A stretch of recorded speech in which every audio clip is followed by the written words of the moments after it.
سب سے پہلے خبر آج کی ہماری سال 2026 کا شاندار آغاز. پاکستان دنیا کا تیسرا بڑا چاول برآمد کرنے والا ملک جو ہے وہ بن گیا ہے. بہت ہی اچھی ایکسائٹنگ نیوز ہے. ہم یہی ہمیشہ چاہتے ہوتے ہیں, ہمیشہ ہماری سوچ یہی رہی ہے کہ پاکستان کی برآمدات جتنی زیادہ ہوگی اتنا ہی پاکستان جو ہے اکنامکلی زیادہ سٹیبل ہوگا.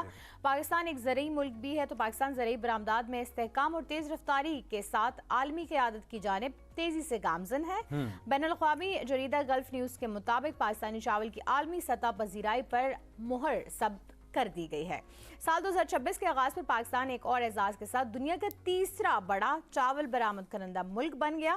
دسمبر 2025 میں پاکستانی چاولوں کی برآمدات نے 14% ماہانہ اضافہ ریکارڈ کر کے عالمی منڈی میں شاندار کارکردگی کا مظاہرہ کیا ہے. ایگزیکٹلی جی, 2025 میں 14% اضافہ ہوا ہے 2024 کی نسبت, اور پاکستان کی زرعی جو ہے وہ کامیابی کا یہ منہ بولتا ثبوت ہے کہ SIFC کے بعد, گرین پاکستان انیشیٹو کے بعد اور تمام تر کارپوریٹ فارمنگ کے کانسیپٹس کے بعد یہ چاولوں کی برآمد صرف اور صرف نہیں ہے, بلکہ بہت ساری ایسی چیزیں ہیں جس میں زرعی اجناس پاکستان سے باہر بھیجی جا رہی ہیں, جو اس بات کا ثبوت ہے کہ ایکسپورٹس ہمیں زیادہ سے زیادہ چاہیے. And we are working on exports, اور ایکسپورٹس جب آپ کی بڑھیں گی تو براہ راست آپ کے ملک کے اندر پیسہ آتا ہے, جس سے آپ کی اکانومی مضبوط ہوتی ہے. بالکل ایسے ہی, اور یہ ماہانہ اضافہ ہے 14%, جو کہ بہت اپریشیٹ کرنے کے قابل بات ہے. ہمارے جتنے کسان ہے, جو ہمارا کسان طبقہ ہے, ان سب کی بھی اپریسیشن بنتی ہے, اور ساتھ ہی ہماری ایز اے ملک بھی اپریسیشن بنتی ہے. ڈیفینیٹلی.